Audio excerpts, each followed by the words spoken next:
Halo semuanya, selamat datang kembali di channel El Germani. Kita lanjutkan materi kita di Lektion 38. Oke, jadi kita akan mempelajari Nomen im Plural ya, kata benda dalam bentuk plural. Ya, ini yang nggak sesimpel di bahasa Inggris ya. Kalau bahasa Inggris mungkin kita hanya perlu menambahkan s atau es. Nah, tapi di bahasa Jerman itu beda ya. Jadi dia ada 10 jenis bentuk plural. Oke. Nah, mungkin kalian ngiranya ini susah. Sebenarnya ini nggak begitu susah ya, karena kita hanya membutuhkan kebiasaan aja. Semakin banyak kalian membaca literasi bahasa Jerman atau bacaan dalam bahasa Jerman, maka kalian akan semakin mudah mengingat ini. Jadi ini ya nanti bukan sesuatu yang harus kayak dihafal gitu ya. Ini bukan sesuatu yang seperti itu. Nah, tapi kalian untuk A1 kalian harus tahu dulu bentuk-bentuk plural. Oke ya. Karena ini akan membantu kalian dalam memahami teks dalam bahasa Jerman. Seandainya aja kalian misalnya di sini ada Brote ya, ada contohnya di sini ada das Brot singularnya, baru nanti pluralnya itu die Brote.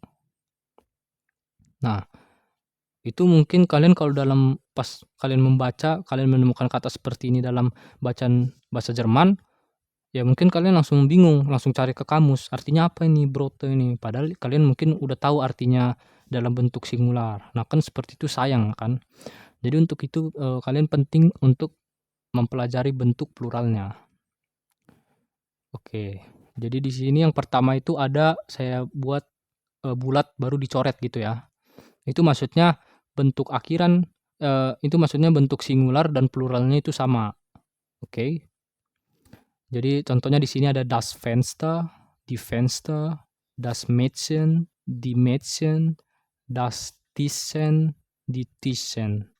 Nah, jadi di sini saya mau tekankan untuk akhiran sen ini. Kemarin kita udah tahu ya, ini artikelnya itu udah pasti das. Ya, kalau kalian menyimak pembelajaran kita sebelumnya, kalian tahu kalau sen itu pasti artikelnya das. Nah, untuk akhiran sen ini dia pasti sama bentuk singular sama pluralnya. Ini kan ada Mädchen, Tischchen itu sama. Nah, jadi untuk bentuk plural kan artikelnya wajib di, ya kan? Oke, jadi seperti itu ya. Nah, yang kedua itu ada umlaut plus bulat garis lagi ya. Itu artinya nggak ada penambahan apa-apa, cuman hanya ada huruf yang berubah menjadi huruf umlaut ya. Yaitu berarti kan huruf vokal ya, pasti huruf vokal ya kan. Umlaut itu kan ada 3 kan. Itu huruf vokal semua, A umlaut, U umlaut, O umlaut. Jadi ada der Mantel jadi die Mantel. A-nya berubah jadi A umlaut. Der Vater, die Väter. Die Mutter jadi die Mütter. Ya. Noch einmal. Die Mutter jadi die Mütter. Mütter. Ya. Umlautnya itu. Oke, kita lanjut ke jenis yang ketiga itu ada akhiran E. Nah, jadi di sini das Brot tinggal tambahin aja die Brote. Der Freund, die Freunde. Der Beruf, die Berufe. Nah, seperti itu gampang ya. Nah, jadi untuk artinya ya kalau belum tahu kalian nanti bisa catat dulu, nanti kalian cari sendiri ya di kamus ya. Pasti kenapa nggak langsung saya kasih tahu, karena nanti kalau kalian sendiri yang cari di kamus, itu kalian akan kayak gimana ya bilangnya, kalian bakal lebih mudah lah menghafalnya. Oke, jadi di sini ada umlaut plus E ya.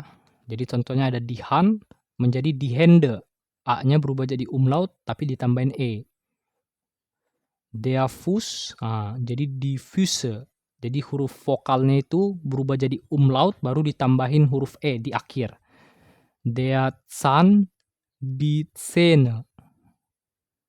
Oke ya. Kita lanjut ke yang kelima ya tadi. Akhiran ER. Das Kind, die Kinder. Das Bild, die Bilder. Das Kleid, die Kleider. ya. Oke, baru nanti ada, titik 2, umlaut plus ER. Contohnya das Haus, die Häuser. Nah, ini teman-teman jangan lupa, apa kemarin namanya itu ya, gabungan, 2 huruf ya, yang membentuk suara yang berbeda. Jadi A umlaut ketemu U, itu dibaca OI. Itu jangan lupa. Jadi die Häuser. Kita lanjut, das Buch, die Bücher. Das Dorf, die Dörfer. Nah, seperti itu ya. Oke, gampang ya. Kita lanjut nomor 7. Yang akhirannya EN. Nah, ini agak mudah dia kalau yang, akhirannya EN. Nanti dia artikelnya itu udah pasti feminin ya, feminin. Yang artikelnya feminin, baru dia nanti akhirannya itu ung, heit, baru ada, saft ya, saft. Nah, yang S, C, H, A, F, T ya. Jadi di Übung, jadi di Übungen, di Krankheit, di Krankheiten, di Wohnung, di Wohnungen. Nah, dan seperti itu ya. Jadi gampang ya, tinggal tambahin N aja. Nanti baru yang ke-8 tambahin huruf N. Di Tasse, jadi di Taschen. Di Blume, di Blumen. Di Lampe, di Lampen. Baru yang akhiran nen. Die Studentin, die Studentinnen. Die Ärztin, die Ärztinnen. Die Kollegin, die Kolleginnen. Nah, ini jadi untuk, ini kan kata benda orang ya, bentuk orang ya. Kan dia kemarin udah kita pelajari kalau kata benda orang, seperti ini mahasiswa, dokter, itu kan dia selalu tambahin IN kan di akhir, IN. Nah, jadi untuk bentuk pluralnya selalu tambahin nen. Untuk semua kata benda orang yang berjenis kelamin perempuan ini. Nah, jadi untuk semuanya itu tambahin nen untuk yang plural. Nah, itu mudah ya. Oke, kita lanjut. Yang terakhir itu tambah S aja. Jadi contohnya di sini ada das Auto, jadi di Autos. Das Hotel, das Hotels. Das Sofa, di Sofas. Nah, jadi ini pasti artikelnya das. Kalau untuk yang akhirannya S ini udah pasti artikelnya itu das atau neutral ya jenis kelaminnya. Nah, jadi itu aja bentuk, plural yang harus kalian tahu. Nah, jadi nanti ini gimana bentuk latihannya saya nggak ada kasih latihan di sini, tapi nanti setiap kalian menemukan kata benda yang belum kalian tahu artinya apa, kalian harus tahu juga bentuk pluralnya apa. Oke. Nah, itu aja. Vielen Dank für Zuhören. Ich wünsche euch noch einen schönen Tag. Bis zum nächsten Mal. Also, tschüss.